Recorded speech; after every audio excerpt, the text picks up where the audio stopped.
Hey there YouTube friends, here's the situation. We bought this Troy-Bilt back in December of 2020. It's now August 2025 and I'm having a steering issue. I can't turn left, I can only turn right. So I'm going to show you how I fix that right now. Okay, now I put the rider up on my ramps to make life a little easier. Okay, now to remove the current steering we have to do a couple of things, and I'll try to get a good camera angle here. But on the tie rod, there's a little pin right there that we have to pull out on each side.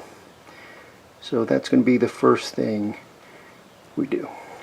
Okay, I got one of the clips out, but if we look real close, the clip is bent in a U around the tie rod. So it's really hard to get. It would probably be better to pull off the tire. But I'm just going to see if I could get maybe a needle nose in there and just straighten that pin out and pull it. Alright, so that's the pin. What happened is it ended up snapping, and once it snapped it was easy to pull out. So now we'll just continue with the job. Alright, so now we have to drop this box out over here. This is what we're replacing. So we have a nut here that we got to get, a nut here that we got to get, and a nut right over here that we got to get. Okay, now Rita's helping me out by holding the steering wheel. So I'm going to loosen this nut first on the box, and I'm using a 1/2 inch socket. I'm not going to take it all the way out, just loosen it. Okay, that's good. Okay, now I'm going to get this nut out right here, and that is 7/16. And I'm just going to loosen that. Okay, now we'll get the other one. Okay, now with all the nuts removed, this will just drop right out.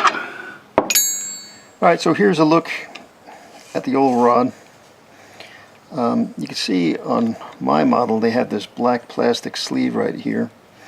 So I gather there's maybe a design flaw, because a lot of people seem to have this same problem as I have. So I'm going to go get the new one. I'll tell you where I got it from and all about that in a second. Alright, so here's the new one. I got it from Amazon. I'll tell you more about that at the end of this video.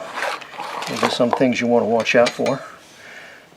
Here's the new one. You can see it has the white plastic sleeve.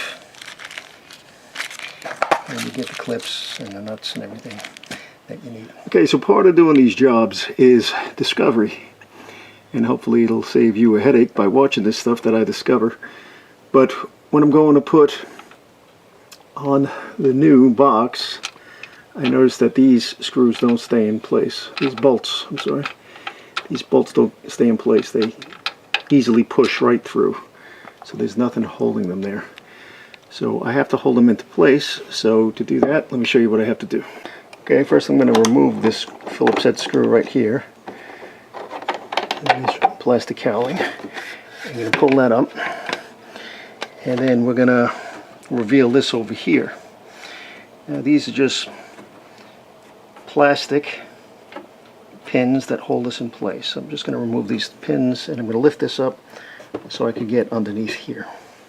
Alright, now with some needle nose, I'm just going to pull it out like that. And I have one over here.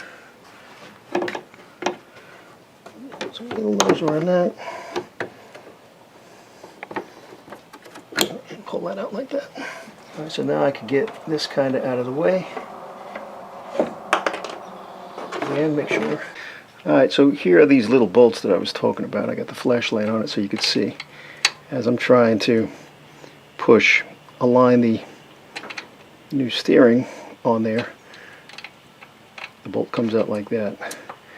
So I'm just going to access it. So as I'm pushing up to get in position, Rita can hold this bolt down with a finger. Alright, now I'm about to attach the box with a plate rack, but first I'm just going to put in the tie rods just like this. And now I'll attach it. Alright, so now I'm holding the pinion in place, and I'll just attach the box over it. I'm just going to hand tighten this just so I could get it in line and get the bolts through those other holes. So I am going to tighten these a little bit at a time because you want it to go on nice and even. All right, now we'll get the 1/2-inch nut. Make that snug. Okay. All right, so now we're just going to put the tie rod right through the plate that connects to the wheel. And we're going to take this pin over here and just pin it in place.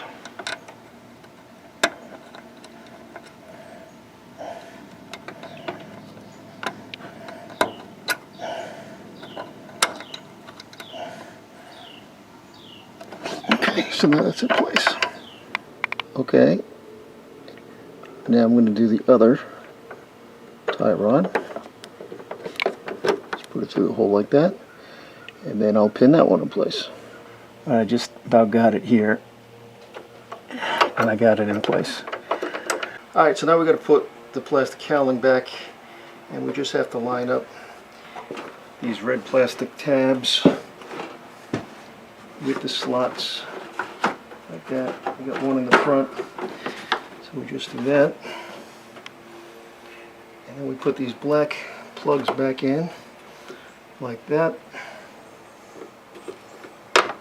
Just like that.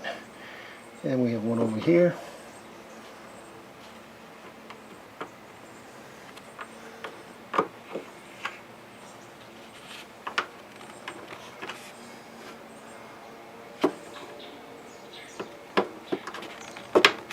Just like that.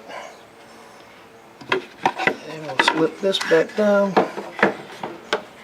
So now this little plastic piece over here goes into the left, and then you gotta twist it like that. And we got everything back, and now we just put the screw back in. And I'll just tighten this up.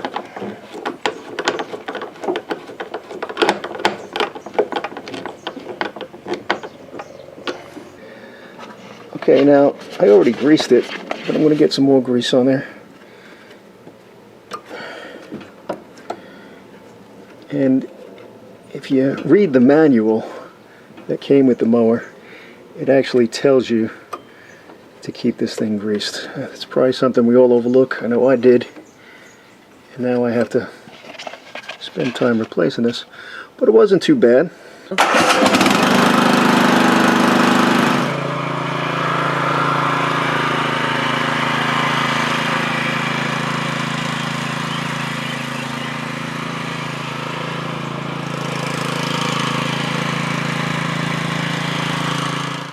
This is the steering kit I bought. I bought it off of Amazon from a store called Diagnosing, and I specifically got this one because of a customer review. They said they used it for a Troy-Bilt TB30, which is what I have, and it worked well.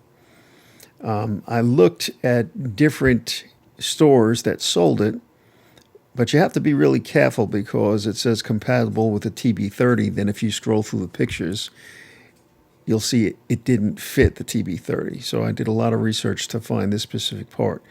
Now, you could also get this part from the Troy-Bilt website, but it's 3 times as much money. It's about $70 from the Troy-Bilt site. Well, I hope this video was helpful for you. If it was, please like and please subscribe. More videos to come. And if you tackle this project, I wish you luck. Catch you next time.